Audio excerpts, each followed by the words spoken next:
আসসালামু আলাইকুম এভরিওয়ান, আশা করি সবাই ভালোই আছেন।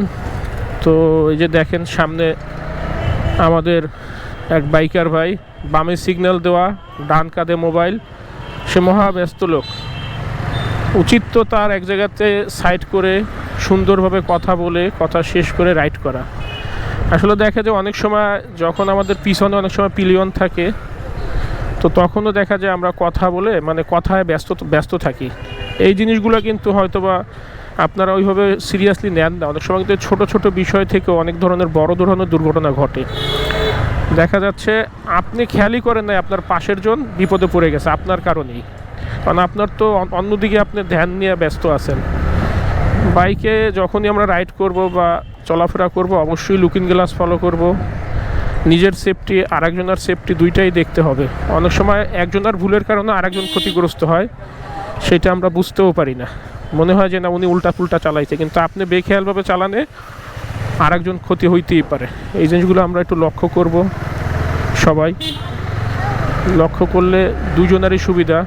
এমন হইতে পারে বেখেয়াল লোকেরও সমস্যা হইতেই পারে, অস্বাভাবিক কিছুই না। আজকে আমি যাচ্ছি মৌচাকে, একটু কাজ আছে, কাজটা সারবো যত দ্রুত সম্ভব, আবার চলে আসব। তো ঢাকার আমাদের খিলগাঁয়ের ভিতরে দিন দিন এমন জ্যাম হইতেছে। আগে আমার বাসার থেকে মৌচাক যেতে সময় লাগতো 10 থেকে 12 মিনিট। এখন আমার বাসার থেকে বিশ্ব রোড পর্যন্ত আসতেই সময় লেগে যায় 15 থেকে 20 মিনিট, মাঝে মধ্যে 30 মিনিটও। এই জ্যামের যে কোথায় সমাপ্তি ঘটবে আমরা কেউই জানি না। ঢাকাবাসীরা কিন্তু দিন দিন যানবাহন বাড়তেছে, রাস্তা ছোট হচ্ছে, রাস্তা কিন্তু আর বড় হচ্ছে না। রাস্তার উপরে দোকানপাট, এই যে দেখেন ফুটপাথগুলো কত সুন্দরভাবে দখল করে দোকান দিয়ে রাখছে।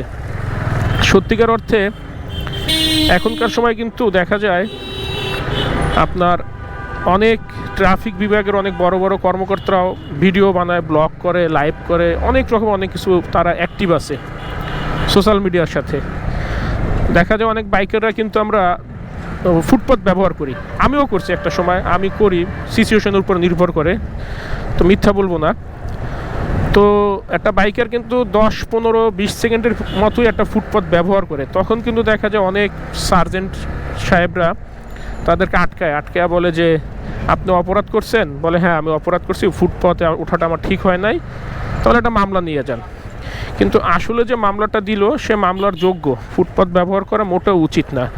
তবে আমার প্রশ্ন এইখানে যে এইখানে এইভাবে, এই যে দেখেন সাধারণ একটা জিনিস দেখাই আপনাদেরকে, এই বাম সাইডটা লক্ষ্য করেন, পুরো ফুটপাথ দখল করে দোকানপাট, এটা এমন না যে টেম্পোরারি অস্থায়ী, এমনভাবে দখল করা এটা সম্পত্তি, নিজস্ব সম্পত্তি হয়ে গেছে।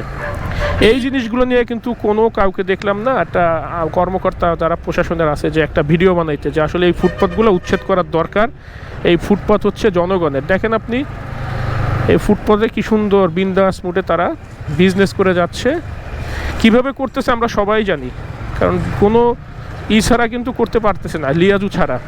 দেখেন আবার দেখবেন যখন এই ফুটপাথ দিয়ে বাইক উঠাবেন আপনি, সাধারণ জনগণ, কম বয়স্ক, বেশি বয়স্ক, সবাই খুব দ্রুত আপনার সাথে একটা রিয়াকশন দিবে যে ফুটপাথ দিয়ে বাইক উঠাইছেন কেন, ফুটপাথে গিয়ে বাইক উঠানোর জায়গা, বিভিন্ন রকমের হুমকি দুমকি বাজে আচরণ করবে।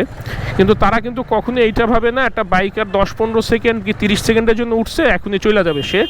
কিন্তু যারা সম্পত্তি মনে করে দখল করে বিজনেস করে যাচ্ছে, দোকান বসায় দিছে, এদেরকে কথা বলার দরকার, এদেরকে উচ্ছেদ করার দরকার। এই জিনিসটা কখনোই করে না। মাঝে মধ্যে মনে হয় যে এই দেশের বাইকাররা শত্রু দেশের জনগণের কাছে, তাদের অ্যাটিটিউড জনগণের দেখলে মনে হয় এমন। আসলে এই জিনিসগুলা ঠিক না। আইনটা সবার জন্য সমান হওয়া উচিত। ফুটপাতে যেমন বাইক উঠতে পারবে না, ঠিক তেমনিভাবে ফুটপাতে দোকানও বসতে পারবে না। ফুটপাথ হচ্ছে জনগণ, পাবলিক, সাধারণ পাবলিক হাঁটার রাস্তা।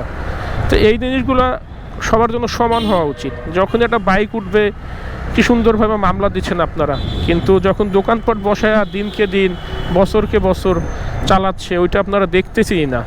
আসলে এটা হচ্ছে জাস্ট আপনাদের একটা আমার মনে হয়, আমার ব্যক্তিগতভাবে, যে ভালো সাজার একটা অভিনয়, যে আপনারা সচেতন, আপনারা ভালো করতেছেন। আসলে এটা মানুষ দেখানো ভালো, কারণ ভালো করলে উভয়ের ভালো করতে হবে। এক পক্ষর ভালো করলেন, আরেক পক্ষর ভালো করতেছেন না, এটা উচিত না। তো সবাই সবার জায়গার থেকে চেষ্টা করব সচেতন হওয়ার, আস্তে ধীরে রাইড করব, সুস্থভাবে বাসায় যাব। আমার একটাই চাওয়া, দেরিতে যাই কিন্তু সুস্থভাবে বাসায় যাই। ভালো থাকবেন, ধন্যবাদ।